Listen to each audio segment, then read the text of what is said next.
Hey guys, it's me, Safealert21's, and we're back with System Test 29. So the system was requested by Safealert21. Yeah, I think I got his name right. Yeah, Safealert21. If I didn't get his name right, I'll correct it in the editing. But check him out on YouTube, check him out on Instagram.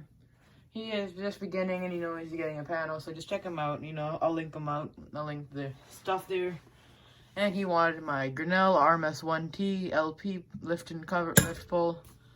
And he also wanted the NS4 241575 WR. 4-wire NS 1575 candela fixed, and it's pretty not common at all actually. So let's go outside, judging by these two wires here.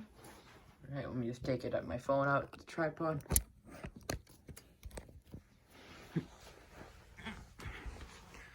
Alright, so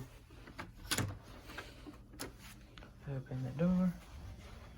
Make sure the wires on anything.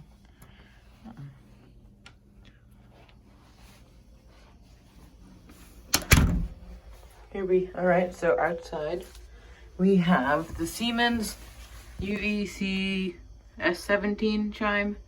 That used to be a chime strobe, judging by the holes and the yellowing. The strobe came dead on arrival. Like, one of the connections was broken off, and I don't know how to fix it because it's not soldering, but like, yeah. And next to it is my local alarm Game Sentry M46-3. It's my favorite pull station in my collection.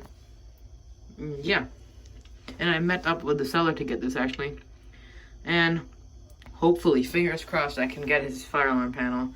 Because I don't have a functioning fire alarm panel, and I've been looking for one for over a year.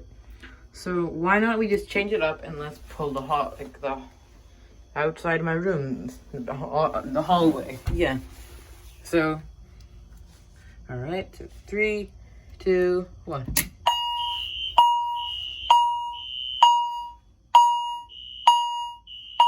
Like, as you can hear, the NS is outside in there. Get up.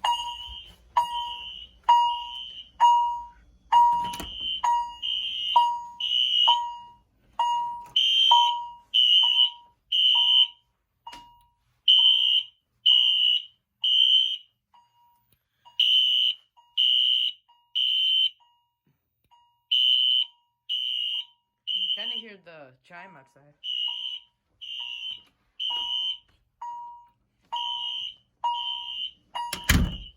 Have to reset this.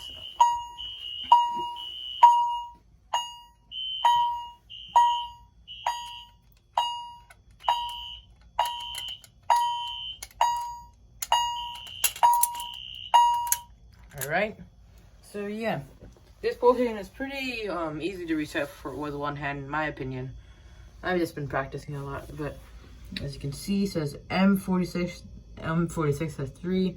It tells you how to reset it, and it shows you if it's test and normal. So if I flip it up, it's like a 270 SPO. I guess these pull stations remain the same time. And it says 1962 Game Will Company. So I think this is my oldest device in my collection. And you see this, if you ever wanted to put a brake rod in here, I would have to like unscrew this a bit more. Then I could put a brake rod because it goes right here. I'll probably put a toothpick in there. I mean, I have put toothpicks, but for another test, I'll probably do that. So yeah, just reset it, put your handle up, then you have to get your flathead screwdriver and then twist it to the left, I believe.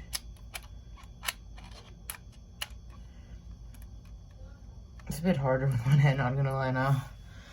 Okay, the chime is off because, yeah, basically it's silenced now. So yeah, let's just go activate the RMS1T.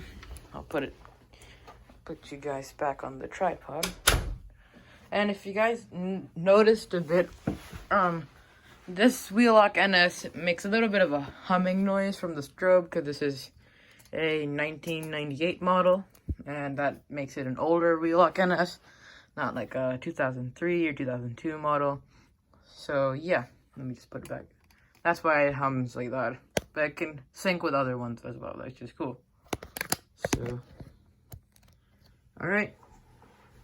Put you guys on the tripod.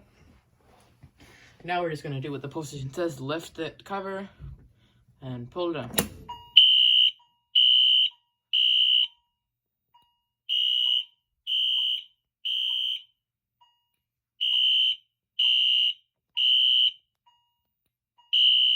it.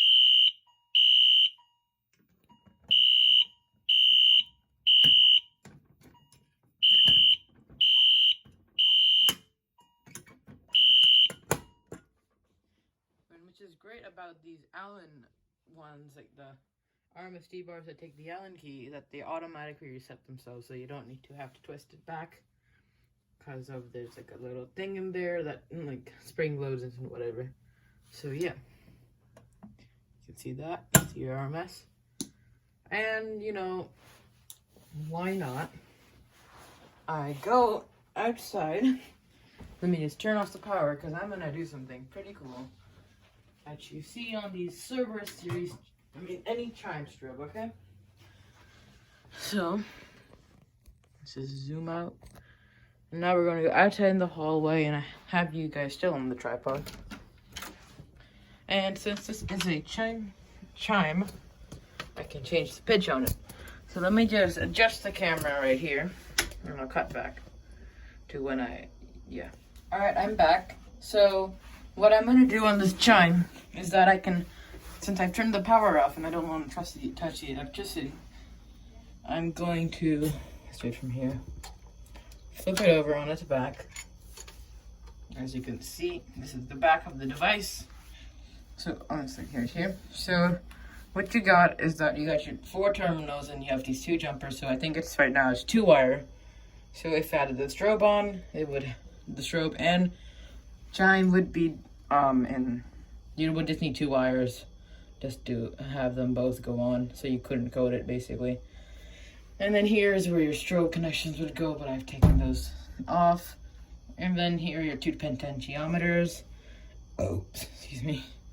I think like one of them does the tone actually, like the how high you want it or something. Oh yeah, here it is. So here's your volume and here's your frequency. I mean, here's your volume and here's your frequency. I believe I believe your frequency is like how high pitch you want it, and the volume is just how hot, low. How like high or low you want it. So just stick this small screwdriver in here.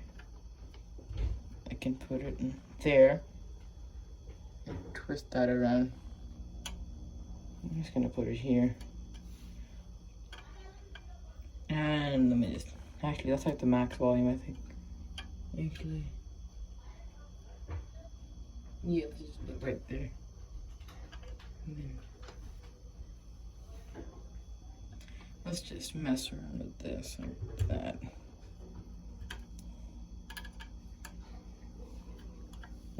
There.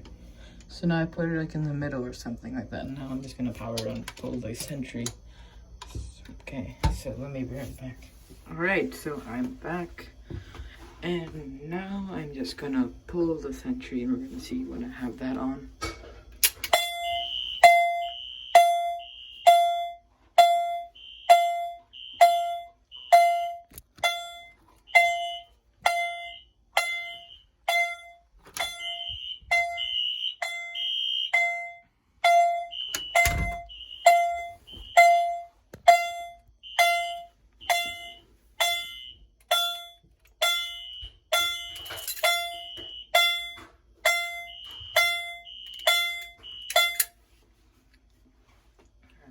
You see the pitch was lower and it was a bit louder because I messed around with the volume. So let me just reset.